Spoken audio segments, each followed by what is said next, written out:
Tidak berapa lama setelah saya mengenal Tuhan Yesus Kristus dalam hidup saya memiliki kasih yang melimpah dalam hati saya tergerak juga agar saudara-saudara saya dapat mengenal Kristus juga.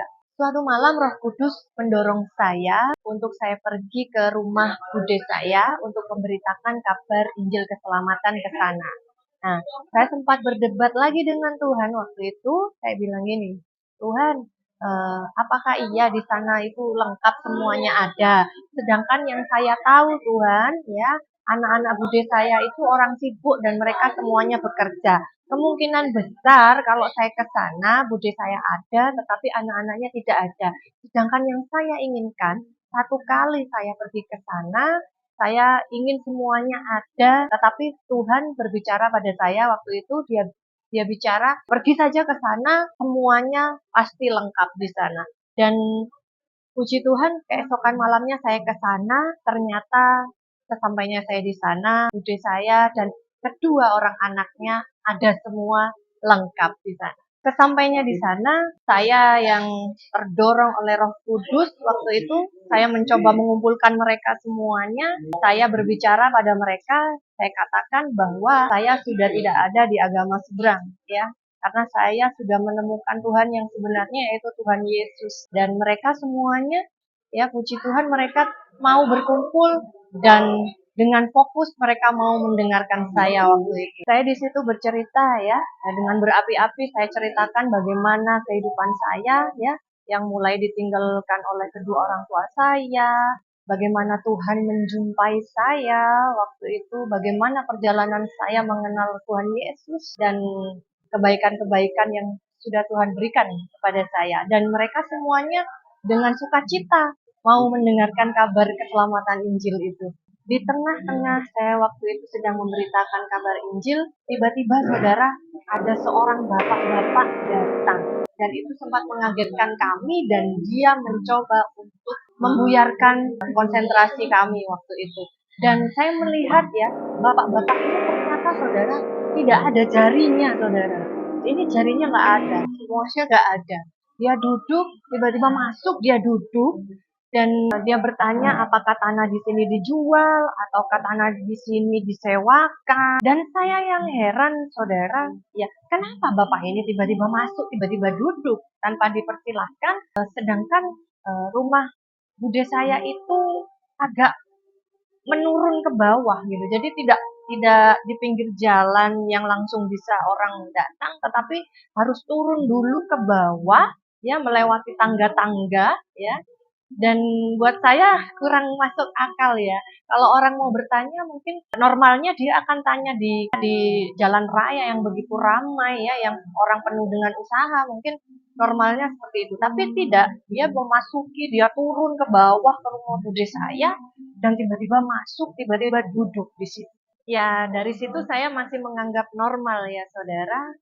Kita layani dia dengan baik, kita katakan bahwa tanah di sini ini tidak disewakan ataupun dijual.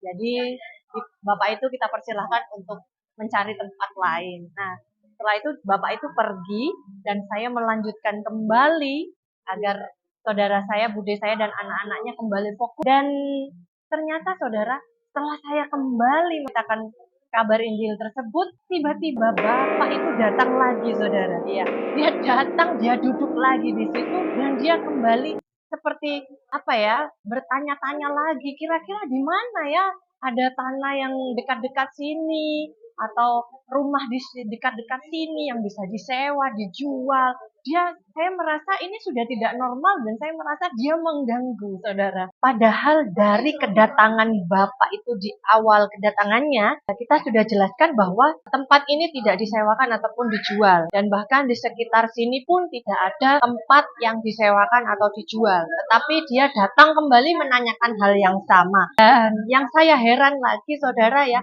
kita tuh sempat bertanya, bapak itu dari mana, naik apa ke sini. Dan dia katakan bahwa rumah dia memang agak jauh dari situ dan dia katakan dia itu datang sendiri. Nah, saya sempat berpikir bahwa bagaimana mungkin bapak ini datang sendiri, ya, sedangkan ya maaf gitu, jari-jarinya tuh enggak ada kan gitu. Mau naik apa seperti itu. Tapi ya akhirnya saya di situ tersadar bahwa Bapak ini berasal dari serangan si jahat atau dari kuasa iblis. Maka dari situ saya berdoa dalam hati saya usir dan kuasa-kuasa dari si jahat, saya usir, saya patahkan di dalam nama Tuhan Yesus. Dan setelah saya selesai berdoa, Bapak itu tiba-tiba pamit dan tidak datang lagi. Dan setelah itu saya kembali menyelesaikan kesaksian saya dan Budi saya dan anak-anaknya menerima kesaksian yang saya sampaikan sampai akhir. Dari kesaksian yang saya bagikan tadi, saya ingin mengingatkan untuk kita semua bahwa setiap kita mengabarkan Injil keselamatan yang daripada Tuhan, iblis juga tidak akan tinggal diam. Dia akan mencoba menghalangi atau mengacaukan kita bersaksi.